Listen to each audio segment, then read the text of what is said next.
Hi everyone, welcome back to Good or Good Enough. I finally saw Thunderbolts, and here's my little review.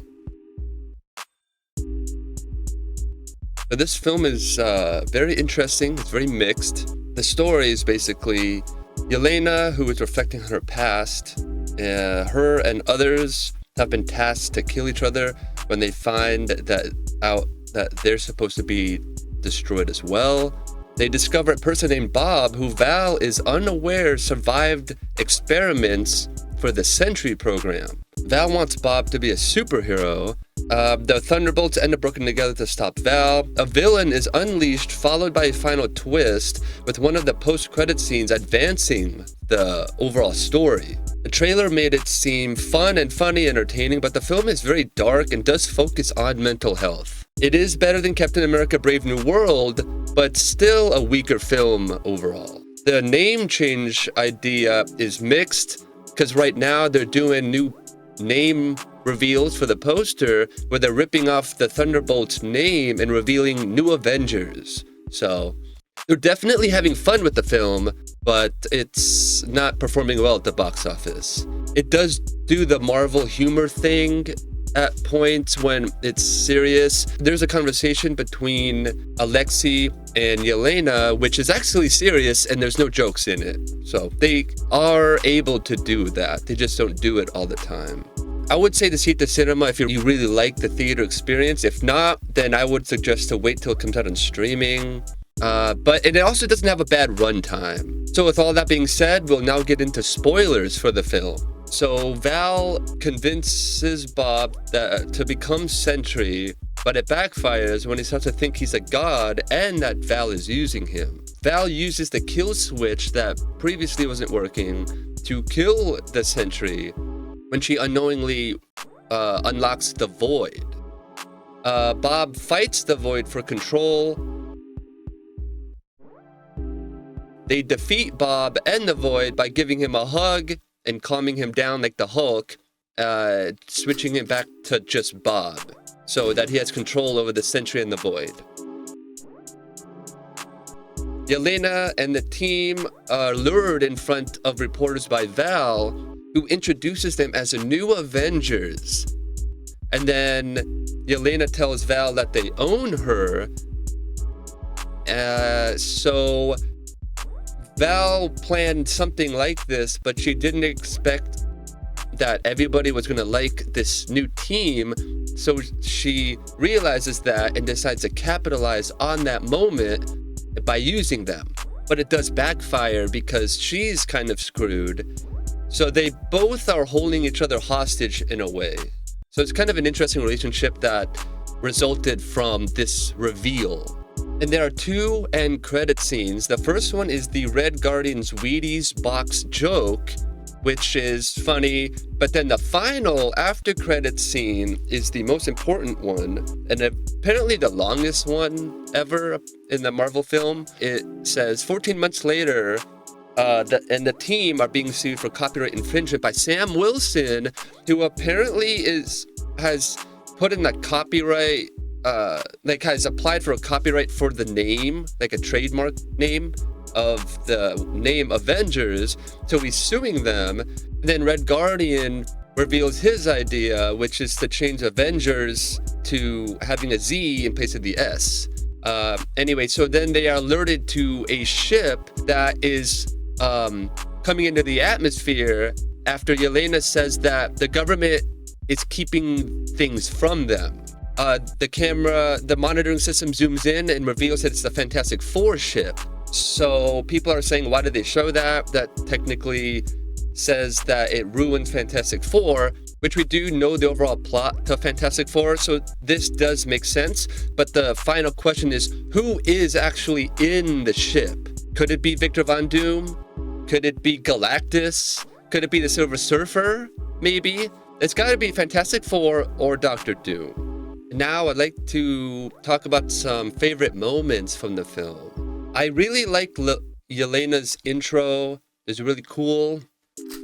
She does a really awesome fight scene. This one, it's super cool. And then I really liked US Agent. US Agent is really funny. I didn't see the Winter Soldier Captain America series, but I think they really fixed this guy's character, as well as maybe his acting too, because the character seems really well-rounded now. Like, he seems like a really good character.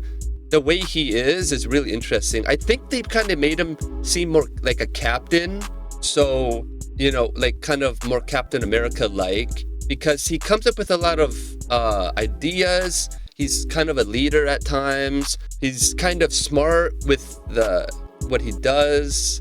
He's very tough, which is good, and he's very violent. I like when US Agent does his mag throw, like this right here. He'll be shooting, and then he just throws it away. Really reminds me of John Wick, like little details to make it a little more realistic. I really like that. He has a lot of mags too, but he's so cool. I like his fighting style. I like his stance. The way that he stands is really cool. His stance like that his stance is super awesome. He looks super good in the costume too, I think. Another favorite moment is when Taskmaster is killed and US Agent and Ghost start taking her stuff. Like, that's so dark. They really should have been the Dark Avengers. They are so dark. I mean, he's just taking their stuff. Like, that is so random. The other scene that's funny is when they're trying to go in the tunnel and they have to work together, and so they go back to back like that. So funny. That was a pretty good scene. There's a cucumber joke because Bob's about to sneeze. Super funny banter and all that. This part when US Agent is right there when he shows up, and that's so funny. Hilarious. I also liked when Bob first flies into the sky after he sacrifices himself as a distraction. But this scene is so cool. He stands up, his eyes change colors, and he takes off. He's floating. So cool. And he just flies into the sky. And it flies really, really high. Really awesome though. So cool. It's kind of scary too, I thought. The other one I like too is the Winter Soldier when he comes after them. This is a good scene. It reminded me a lot of the Terminator. Bucky even does, he loads a shotgun with one hand, but he arrives like the Terminator, which is interesting. Yeah, see, he just shows up, and it's like, I don't know if that's the point of it, if he was supposed to like be referencing the Terminator or not, or John Connor maybe. That's so cool. The scene is really awesome. I really liked it. And it looked cool to see Ghost in broad daylight with her powers.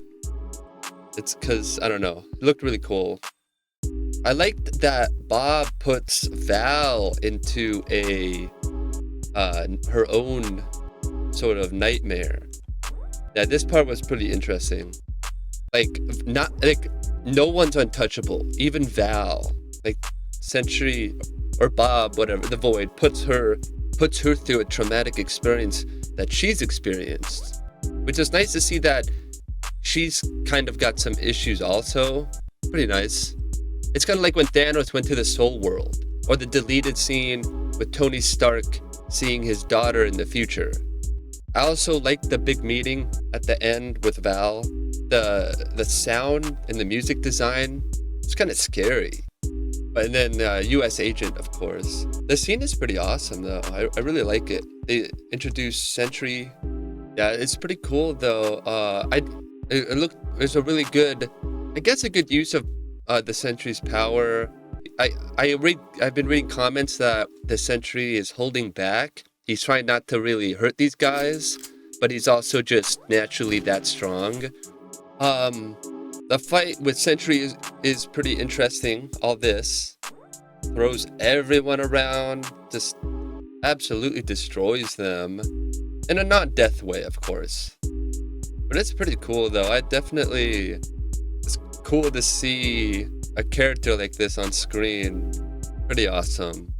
I do like when he switches to the Void, because then he's a black silhouette with white eyes. Yeah, that Sentry, or the Void is cool. Look, with his silhouette and white eyes. It looks really awesome, I think. And now I'd like to get into things that I would fix. The mental health theme seems necessary, but I think it's exaggerated, and it drags on a little too long in the third act. But it then turns out that that's not really the twist, because Val sees the moment that everyone cheers for the Thunderbolts and then labels them the new Avengers. So yeah, I'm not sure about the mental health part. It really makes sense for the Sentry and the Void to have that aspect to his character, but they also changed the character too much, and they deviated too much away from what the Sentry, the Void, and Bob Reynolds really is. But I think they added the mental health thing when they realized, hey, this story is going in that way. Let's use the mental health theme to market this film, and to basically make it look like superheroes have issues too, I guess. Even though we know that, when Ghost kills Taskmaster is very bizarre, because Taskmaster should have, I don't know, possibly dodged it, but all of a sudden, something like this happens when usually it's plot armor for why this stuff doesn't happen. Because Ghost could kill anybody then. She could do this to Thanos and shoot him in the head. She could do this to anybody.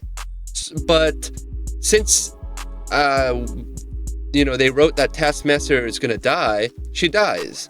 So I don't know if that really made sense. They had already gender swapped the character anyways, so people didn't really like that. It would have been cool. Maybe it's found out that she steals the Taskmaster identity from the real Taskmaster. That could be revealed later on, because it's supposed to be a male, not a female. I don't know why they did that. Like if you change Superman to a girl, it's Supergirl. So they could have made this Taskmaster the daughter of the real Taskmaster or something like that. So the first half of the film is good. The second half is okay, but then the third act with the mental health stuff is a little annoying. I feel like it could have been shortened and maybe added in something else for the future of the plot. Like maybe the Void shows them something about Doomsday, or I don't know, something more like that. Maybe ties it in to the previous Marvel stuff somehow. The one thing I didn't understand was that there's like 3 super soldiers, but they all have different degrees of the serum. When Bucky captures them and they're tied up, US Agent and Red Guardian could easily get out of the tie wrap stuff, the rebar and all that's holding them together, but they don't. And then there's one time where US Agent jumps really far, and then there's another part where he gets in the way of falling debris, and they all team up to push this piece of cement over, which is kind of unnecessary. They could have let it fall, I think. And then it turns out that even Black Widow has a little bit of enhancement, which they don't entirely cover, but if you search her on Google, it comes up with an explanation that says that she's slightly enhanced as well. So I just don't understand that 3 of them have the super soldier serum, yet none of them use it to the fullest. Like if I had it, I would be jumping all over the place. I'd be grabbing 3 people, throwing them on my back, maybe 4, running somewhere, dropping them off, coming back, grabbing more people, which I'm sure they could do that. Red Guardian could pick up 3 or 4 people probably and run and move them somewhere and come back and do it again. So if there's 5 of them with 4 people each, they can move 20 people at a time, and it would have looked a little better, I think. And then also, where are the other characters? Why didn't Spider-Man show up? Why didn't Doctor Strange come over? Or why didn't Bucky call other people? He could have called he could have called Falcon. He could have called Hulk. He would have been like, hey, I need some help. There's a guy who's really, really powerful. And maybe they do fight him. And Hulk suggests, hey, I think we should talk him down, you know? And it would have ended the same way, but there would have been more characters in it. And it would have been like Deadpool Wolverine with a bunch of characters, you know? I think that they changed the Sentry too much. The fight with him is pretty interesting, but the CGI is terrible. Like, there's no weight to the animation. I don't know why they approved that. They could have worked a little bit longer on the scene, I think. And the next thing is, if this movie is theater worthy, I say yes. It has great sound design, not the best CGI at times, of course. But the movie is very colorful. It looks great. A lot of cool stunts, nice set pieces. So if you're into the theater, I say see it because of that. Other than that, I think you should wait till it comes out on streaming because it's not really that amazing. It tries to do what it's done before, and I think they shouldn't have done that. The story is forced and okay, but it's too serious because they're all going to be killed and end up working together until they meet Bob, where they end up forming a team. Again, Val is the real twist when she labels this team as the new Avengers to the public, which is the idea that she saw and got when she noticed how everybody liked the Thunderbolts after they saved everyone from the falling debris. So yeah, I say save your money because they could do better. And Kevin Feige has now come out and said that he knows all this and that he's fixing this and that he has a plan for the next 10 years of Marvel. So now it's time for my final thoughts for Thunderbolts. I think it's pretty entertaining. I had fun.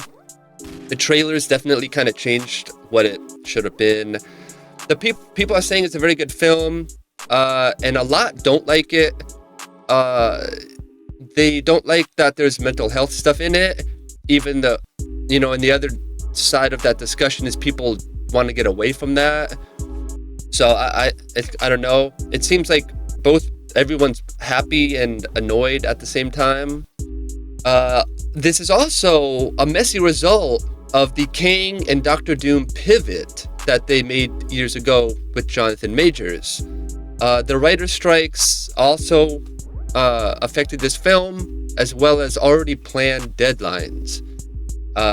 So that's why this movie is kind of like this. It's just a real mess on the production side. The story was supposed to include Thunderbolt Ross. And so they had to change the meaning of Thunderbolts. It's a soccer team name or football team or whatever. So, and that's not what it was supposed to be. It still uses the out-of-place Marvel humor in serious moments, except during the discussion with Lexi and Yelena, when they actually get serious and discuss Yelena's issues. The Sentry is way too powerful. The only way to beat him is with the mental health stuff. They had to talk him down again. I think the mental health thing that people are complaining about was something that they added later when they realized that they could use this to market the film. It is one of the stronger films as of late. So it's not an entirely wasted potential, but it still missed the mark for a lot of people. I do like that the twist wasn't Bob or the Sentry that Val unknowingly created. It was more that she is trying to save herself, so she is trying to figure that out. And then she realizes that she's gonna use the Thunderbolts as the new Avengers, and this should all work.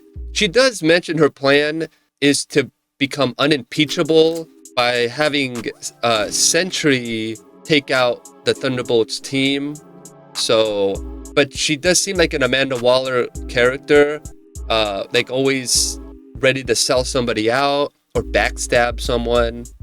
So in conclusion, the trailer made it seem fun and funny, entertaining, but the film is dark and does focus on mental health. It is better than Captain America Brave New World, but it is still a weaker film.